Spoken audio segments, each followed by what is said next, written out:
Welcome. Today I will explain the different key types and how to identify them. Knowing what key type you have is important when choosing a remote start. First, we have a standard key. This is a basic key that you would use to lock, unlock, and start your vehicle.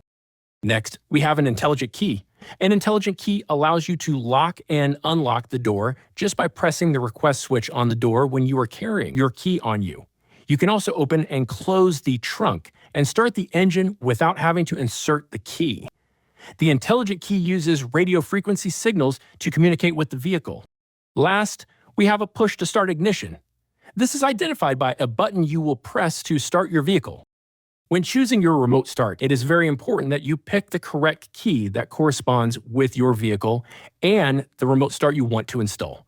The key type for this kit can be found in the title or bullet points below. Thank you, and enjoy your new remote start from my pushcart.